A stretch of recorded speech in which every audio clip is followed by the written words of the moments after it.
மாதிரி நிறைய பேர் என்கிட்ட செப்பரேஷன் கான்ஷியஸ் பற்றி கேட்குறீங்க. செப்பரேஷன் கான்ஷியஸ்னஸ் அப்படிங்கிறது என்ன அப்படின்னா, இப்போ நம்மளே வந்து இந்த ஜேர்னியை ஸ்டார்ட் பண்ணியிருக்கேன். நானே இந்த ஜேர்னியை ஸ்டார்ட் பண்ணியிருக்கேன்னு வச்சுக்கோங்களேன். எண்ணத்தில் ஸ்டார்ட் பண்ணியிருப்பேன், எந்த ஏக்கத்தில் ஸ்டார்ட் பண்ணியிருக்கேன்னா, என்ன புரிஞ்சுக்கிறதுக்கு யாரும் இல்லையா, எனக்கு பிடிச்ச மாதிரி என்னை ட்ரீட் பண்ணுறதுக்கு ஆள் இல்லையா, என்னை அப்படியே நான் எப்படி இருக்கணும் அதை அக்செப்ட் பண்ணிக்கிறதுக்கு ஆள் இல்லையா, இந்த இன்டென்ஷனில் தான் இந்த ஜேர்னிக்குள்ளேயே வந்தேன். ஓகே, அப்படி தான் கடவுள்கிட்டயே அழுக ஆரம்பித்தேன், ஜேர்னிக்குள்ளே வந்தனோ இல்லையோ. அதுக்கப்புறம் ஸ்பிரிச்சுவல் சொல்லிட்டு இன்னொரு ஒர்க் பண்ண அந்த செல்ஃப் லவ், செல்ஃப் ஒர்த்து, இதுக்குள்ளே எல்லாம் போக தான் எனக்கு தெரிஞ்சது இந்த ஜேர்னி கம்ப்ளீட்டாக ஸ்பிரிச்சுவலாக உள்ள போகுது. அப்போவும் அது ட்வின் ஃப்ளேம் ஜேர்னின்னு தெரியல, எனக்கு ஸ்பிரிச்சுவலாக உள்ளே போகுது அப்படின்னு தெரிஞ்சுக்கிட்டேன்.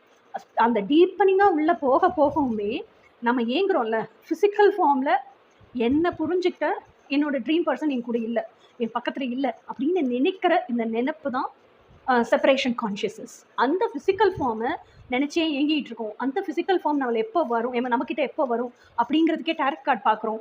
அந்த மாதிரி மெசேஜஸாக யூடியூப் ஃபுல்லாக சர்ச் பண்ணி நம்ம ஃபிசிக்கல் மேஸ்குலேயும் நம்மக்கிட்ட எப்படி வருவாங்க, 3Dயில் எப்படி யூனியன் நடக்குது, எப்படி அந்த ஃபிசிக்கல் ஃபார்ம் வந்து நம்ம மேனிஃபெஸ்ட் பண்ணுறது, இதெல்லாம் தெரிஞ்சுக்கிறோம்ல.